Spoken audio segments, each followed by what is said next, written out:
Bienvenue dans le podcast Accès Succès, 104e épisode. Puis aujourd'hui, je veux t'aider à transférer ton savoir. Donc, comment transférer ton savoir pour être capable de bâtir une équipe autonome? Donc, évidemment, ça te prend des gens à qui tu vas transférer tout ça.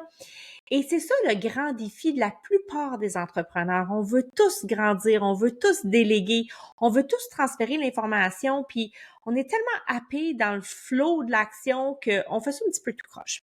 Donc aujourd'hui, j'ai consacré cet épisode-là exprès pour te parler de ça. Donc, comment je transfère adéquatement mon savoir, mes connaissances, tout ce qui est dans ta tête, là. Et comment est-ce que j'amène mon équipe à s'approprier mes standards, mes façons de faire, puis qu'elle devienne autonome. Donc ça veut dire qu'elle est capable de fonctionner sans toi. Donc, c'est vraiment ce que je vais discuter avec toi aujourd'hui. Je veux t'aider à sortir, à extraire ce qui est dans ta tête pour que tu ne sois plus le système, l'exécutant principal et que tu puisses transférer ça sur des choses bien campées, des fondations solides. Et je te promets aujourd'hui 5 étapes concrètes pour y arriver. Donc, si tu me découvres, si tu arrives ici pour la première fois, je me présente, je m'appelle Karine Roy, je suis coach d'affaires et mentor et j'aide les entrepreneurs à bâtir des équipes et des systèmes performants pour t'aider à sortir des opérations. Donc, abonne-toi à la chaîne si tu me découvres ou au podcast. Fais-moi un j'aime, viens m'écrire dans les commentaires, j'aime toujours ça vous lire et ça me fait plaisir de pouvoir vous répondre. Donc, on va commencer aujourd'hui avec le piège que je vois le plus souvent du fondateur. Et bien souvent, quand vous êtes rendu dans cette étape de croissance-là, c'est que vous avez tout bâti from scratch. Là. Tu sais, on est parti de zéro, on a construit, on a fait des tests, d'essais, erreurs, jusqu'à temps qu'on trouve sa propre façon de faire, puis que là, ça fonctionne. Donc, on s'entend que des fois, vous avez, vous aussi, des années en arrière de la cravate, vous avez du vécu et vous maîtrisez bien ce que vous faites. Et je veux que vous entendez bien ce que je dis parce que faut aussi comprendre qu'il va y avoir un temps pour les gens quand vous allez transférer votre savoir d'apprentissage. Il y a une courbe d'apprentissage et là, vous êtes pressé quand vous êtes rendu là. Donc, vous connaissez toutes les choses aussi par cœur. Donc, c'est devenu des réflexes. Exemple, quand vous conduisez votre voiture, au début, quand on commence à apprendre à conduire, on est super attentif, on fait attention à tout ce qu'on va faire, on met son flasher, on fait son angle mort, tu sais, on est conscient de nos actions parce qu'on est en train d'apprendre. Et un moment donné, ben, quand on est rendu expérimenté, un chauffeur expérimenté, on conduit, puis un moment donné, on fait comme, oh, je suis rendu chez nous, je me rappelle même pas de la route que je viens de faire. Et là, c'est là qu'on se rend compte qu'on est dans des réflexes inconscients. Et c'est exactement la même chose qui se passe dans vos entreprises. Vous êtes tellement rendu habitué de tout faire et de faire les choses parce que vous l'avez construit, vous êtes dans des réflexes inconscients. Et c'est un défi de transférer ça parce que vous voyez pas comment vous pouvez faire ça. Donc, vous avez souvent l'impression que vous allez passer votre temps à répéter les mêmes consignes et ces consignes-là, bien souvent, ne sont pas claires. Hein? Elles sont floues parce que dans votre tête, c'est tellement automatique que c'est comme le gros bon sens devrait s'appliquer. Et là, vous répétez encore et encore. Et là, votre équipe attend ou vous demande tout le temps et elle est complètement dépendante de vous. Donc, elle vous sollicite constamment parce que vous êtes la réponse, vous êtes leur solution, vous êtes le pilier qui tient tout ça. Et ce que ça fait, c'est qu'à un moment donné, on est surchargé, on est épuisé, on est fatigué, on devient le goulot d'étranglement de son entreprise et ben, on vit la surcharge, on se sent fatigué, on n'a plus de temps pour soi et la croissance commence à être vraiment comme un poids. Même si on la veut, on la désire, on voit pas comment on peut arriver en continuant de cette façon-là. Donc, il faut déléguer. Il faut cette équipe-là. Et l'équipe, et malheureusement, tu sais, je fais des petits sondages des fois, j'observe que pour beaucoup de gens, c'est une source de stress énorme. Et je peux comprendre, parce qu'on gère des humains, hein, on gère pas des robots, on gère des humains. Donc, de gérer une équipe, quand on n'a jamais fait ça, on n'a pas de repères, on est déstabilisé, on sait pas trop comment faire. Et c'est ce que je veux un peu vous structurer, vous aider aujourd'hui avec tout ça. Donc, c'est important de déléguer, c'est important d'apprendre à faire confiance et c'est important pour vous aussi de vous outiller, d'aller chercher les connaissances dont vous avez besoin, d'aller chercher cette expertise-là. Vous êtes expert dans votre domaine, mais dans la gestion d'équipe, de mettre en place ce que ça prend, les systèmes, les structures, des bonnes fondations, vous l'avez peut-être jamais fait. Et c'est nécessaire, hein? Vous y arriverez pas si vous le faites pas.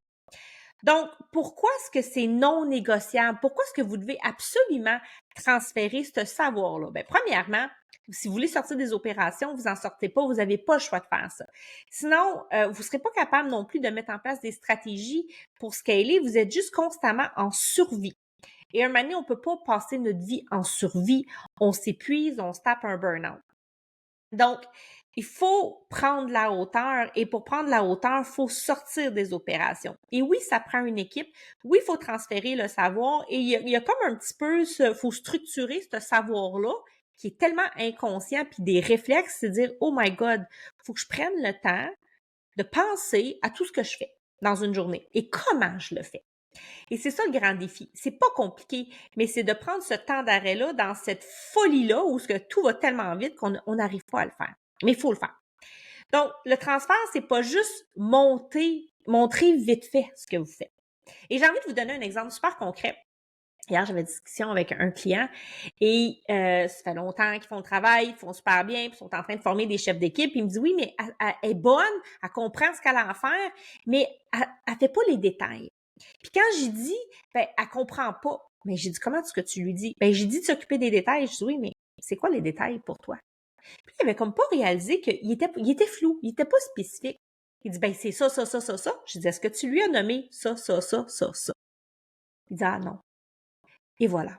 Et tu sais, c'est ça la différence entre montrer vite fait et prendre le temps de nommer, de décrire ce qu'on attend concrètement d'eux.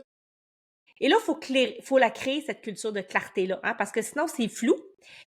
Tout part de la clarté, tout part de la spécificité de votre capacité à nommer concrètement vos attentes. Vos attentes sont vos standards. Je le répète tout le temps, on n'a pas besoin de baisser les standards, mais ça prend des attentes claires. Et la structure et le niveau de responsabilité que vous voulez confier à ces personnes-là. Et à partir du moment où c'est clair, qu'ils savent c'est quoi le niveau de responsabilité que vous allez leur confier, après ça, il faut qu'ils l'exécutent, il faut qu'ils l'incarnent, ce rôle-là. Et c'est votre job de prendre un peu de retrait, d'apprendre à faire confiance. Et là, il y a cette partie-là que vous devez visiter vous-même, le contrôle. On perd le contrôle là, quand on a des employés. Ça se passe plus partout comme on voudrait. Il faut aussi accepter ça. On veut garder la maîtrise, on veut pas être dans le contrôle excès parce que le contrôle excessif veut dire la microgestion et là, on est juste en train d'écraser l'équipe. Donc, c'est touché, là. Il faut agir avec agilité dans tout ça. Mais votre équipe, pour qu'elle soit autonome, a besoin de savoir quoi faire concrètement, comment le faire, donc comment vous le faites. Donc, c'est de prendre le temps de leur montrer, puis pourquoi c'est important de faire ça et de le faire comme ça. Puis le transfert, c'est du leadership, c'est pas de l'enseignement scolaire. Et là, ce que je viens de dire, là, c'est super important. Le transfert de votre savoir, de votre savoir-faire, c'est du leadership. C'est qui vous êtes quand vous le faites. C'est comment vous vous comportez, comment vous agissez. C'est pas de la théorie, c'est pas du bourrage de crâne. Et c'est ça le grand défi. Donc, je tenais à dire ça parce que c'est important. Donc, c'est avec moi. J'espère que ça t'aide. J'espère que ça t'éclaire. Je rentre dans les 5 actions concrètes. Donc, fais-moi un j'aime. Abonne-toi à la chaîne si ce n'est pas encore fait. Et on part avec les 5 actions concrètes que tu peux faire pour transférer ton savoir à ton équipe. Donc, premièrement, bon, ça peut paraître un peu banal, mais il n'y a rien de compliqué dans ce que je vais vous dire. C'est juste qu'il faut prendre le temps de le faire. Donc, commencez par faire l'inventaire de votre savoir. C'est quoi la liste des tâches critiques que soit toi seulement fais présentement? Et que tu penses que tu pourrais déléguer, là. C'est plus obligé d'être toi. Donc, on fait la liste des tâches critiques. Et on prend aussi conscience de ce qui est invisible pour toi, mais vital pour l'équipe. Là, c'est tweaké, là, ce que je viens de dire, parce que ce qui est une évidence, ce qui est peut-être le gros bon sens pour toi, ne le sera pas pour les autres. Et là, c'est toujours une question de perception. Il faut que tu puisses te positionner au niveau d'évolution, d'apprentissage qu'est ton équipe pour essayer de comprendre comment eux, ils reçoivent ça, comment est-ce qu'ils vivent ça. Et c'est un peu ça que ça veut dire de prendre conscience de ce qui est invisible pour toi ou ce qui est peut-être l'évidence pour toi. Ne présume pas que ça l'est pour les autres. Donc, je t'invite, dans un premier temps, à faire l'inventaire de ton savoir. Donc, c'est la première des étapes, à savoir qu'est-ce que je sais, que j'ai besoin de déléguer, que j'ai besoin de transférer, puis cible tes tâches critiques. C'est non négociable, ça doit être fait absolument. C'est plus obligé d'être fait par moi, mais tu sais, ça fait partie des actions qui font rouler l'entreprise. Deuxièmement, structure et documente. Et là, ça, c'est le bout que personne n'aime faire parce que c'est long, hein? Évidemment, ça prend du temps, on n'a pas le temps, on est pressé, mais c'est nécessaire. Demain matin, tu te casses une jambe, tu es hospitalisé dans un lit d'hôpital pour 2 mois, s'il n'y a rien d'écrit, c'est toi le système, là, tout repose sur toi, donc il faut que tu mettes de quoi en place. Puis là, on est à l'ère de la technologie, fait que s'il vous plaît, faites-vous aider. Prenez le fameux chat GPT de ce monde, puis dictez ce que vous voulez faire et demande-lui qu'il les réécrive pour vous, puis faites un copier-coller. C'est assez simple à faire, mais rédigez les étapes clairement. Donc, c'est quoi les étapes pour faire X, Y, Z? Je fais ça, je me positionne comme ça. Puis là, des fois, c'est plus complexe, des fois, c'est plus simple. Vous pouvez aussi tourner des petites vidéos explicatives pour montrer comment faire une chose. Exemple, comment bien compléter une feuille de temps. Bien, vous pouvez vous enregistrer en expliquant étape par étape comment le faire. Mieux que ça, après ça, vous pouvez mettre ça dans des plateformes. Ils vont vous extraire tout ce que vous avez dit, puis vous pouvez demander qu'avec ce verbatim-là, on vous écrive la procédure. Donc, tu sais, il y en a plein de solutions aujourd'hui faciles qui ne vous prendra pas des milliers de temps et qui vont vous faire sauver énormément de temps puis qui vont vous aider à structurer votre entreprise. Et vous pouvez aussi créer des checklists, des aides-mémoires, des petits guides simples pour guider. En fait, vous créez les ressources. Ce que vous faites, c'est que vous n'êtes plus la ressource, vous créez des ressources pour que votre équipe puisse se tourner vers ces ressources-là. Bien sûr, ils vont s'asseyer, ils vont venir vous demander. Donc là, c'est à vous d'intercepter et de dire, est-ce que tu as été vérifié à tel endroit? La réponse se trouve là. Donc, vous devez aussi apprendre à gérer, à dire non ou à rediriger parce que sinon, ils ne prendront pas d'initiative. Ils ne deviendront pas autonomes si vous êtes encore une fois la ressource de référence ultime. Donc, deuxièmement, on structure et on documente. Même si ça paraît lourd, même si ça vous pèse, à un certain moment donné, c'est nécessaire, c'est non négociable. On s'en sort pas. Troisièmement, formez activement vos employés, pas passivement. Tu iras lire ça, fais ça, prends connaissance de ça, viens me voir si tu as des questions. Non, vous devez consacrer du temps et les former avec intention. Vous devez voir avec eux, vous devez les voir en action. Vous devez les laisser pratiquer, superviser et vous devez questionner des fois les pratiques. Et là, c'est important encore une fois d'être spécifique. Pas « as-tu compris ». Si vous dites « as-tu compris », ils vont vous dire « ben oui ». Mais si vous dites « qu'est-ce que tu as compris dans ce que je t'ai expliqué », là, vous venez tweaker votre phrase différemment et vous les amenez à vous expliquer dans leurs propres mots qu'est-ce qu'ils ont compris et comment est-ce qu'ils vont faire les choses. Et là, vous allez être capable de voir là où ça n'a pas bien rentré, là où il y a de quoi à adapter ou à corriger. Donc, on les forme activement. On n'est pas juste dans la délégation trop rapide. On forme avec intention. On laisse l'équipe se pratiquer. Laissez-leur faire des erreurs. Si je veux dire, ils ne seront pas parfaits du premier coup. Vous n'étiez pas parfait du premier coup. On répète. Oui, vous allez répéter. Vous ne devez pas répéter pendant 1 an de temps. Mais les premiers mois, le premier mois, assurément, vous allez répéter plus. Vous devez observer plus et vous devez donner du feedback. Et vous devez être présent, même si vous êtes occupé. Et ça, c'est temporaire, mais il faut le faire. Maintenant, quatrièmement, donc j'espère que ça t'aide. Dis-moi-le dans les commentaires. On crée des repères et des outils. Et ça vient un petit peu rejoindre ce que j'ai dit au deuxième point, donc d'écrire, évidemment, et documenter la structure. Donc, quand on crée des repères et des outils, c'est qu'on crée les fameuses ressources dont l'équipe a besoin pour avoir une structure, un guide pour savoir comment procéder. Donc, on va leur donner peut-être des templates, des exemples, les fameuses procédures, donc des documents de référence sur un serveur partagé. Ça n'a pas besoin d'être un gros système à 5 000 $. Ça peut être un Google Drive que vous avez.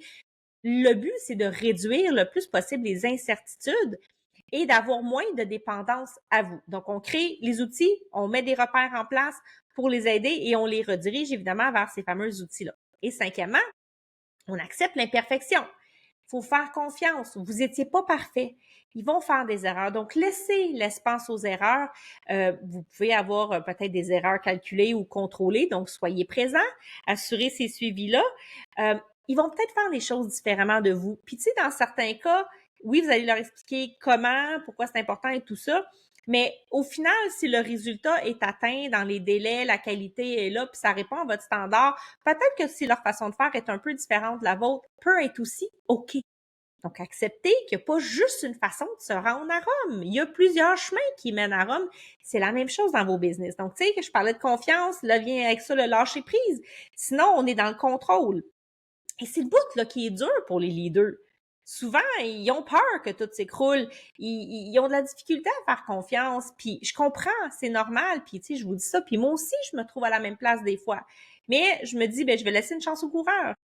En fait, je prends ma responsabilité de leader et je me dis, OK, qu'est-ce qui pourrait me sécuriser? Je m'assure que je leur fournis tout ce dont ils ont besoin, tous les outils qu'ils ont besoin. Et là, si je sais qu'ils ont tout ça en place, ça va me sécuriser. Je sais vers quoi je vais pouvoir les diriger et je vais pouvoir surveiller un petit peu plus à l'écart, à distance. Donc, il faut les laisser faire différemment. Ça peut être OK, comme je disais. On leur donne l'espace d'apprendre. Si vous êtes tout le temps là à tout checker et vous êtes devenu envahissant, les gens ne prendront pas leur place.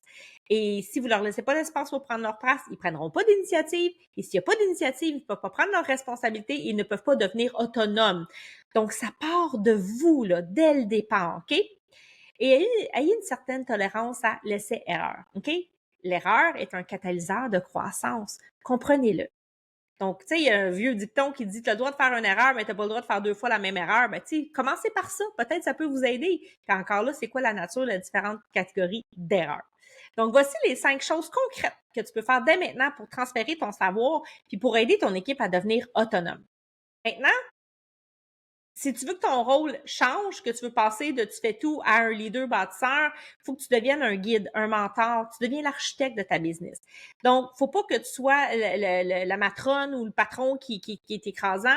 Faut que tu laisses cet espace-là. Donc, et c'est ça le grand défi, c'est de travailler ton propre leadership, d'aller voir qu'est-ce qui est dans le chemin de ton succès, qu'est-ce qui te fait peur, qu'est-ce qui te freine. Ton rôle, c'est prioritairement, là, c'est de créer un environnement où ce que l'équipe va réussir à fonctionner sans que tu sois toujours là à t'en occuper. Et c'est vraiment un switch mental qui est nécessaire pour t'aider à shifter de façon stratégique, pour t'aider à respirer, pour t'aider à scaler. Mais il faut aussi que tu veuilles sortir des opérations.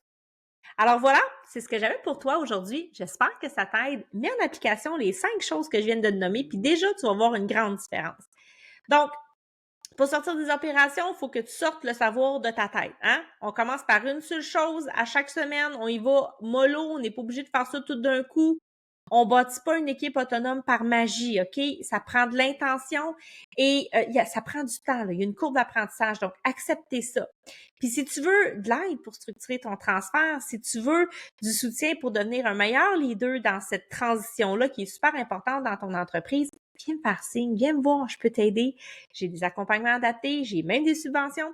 Alors, prends un appel, ça t'engage absolument rien. On va voir si c'est un fit, on va voir si c'est la solution qui répond à ton besoin. Si c'est pas le cas, je vais te le dire. Alors, je te remercie énormément d'avoir été là et on se retrouve la semaine prochaine pour un nouvel épisode.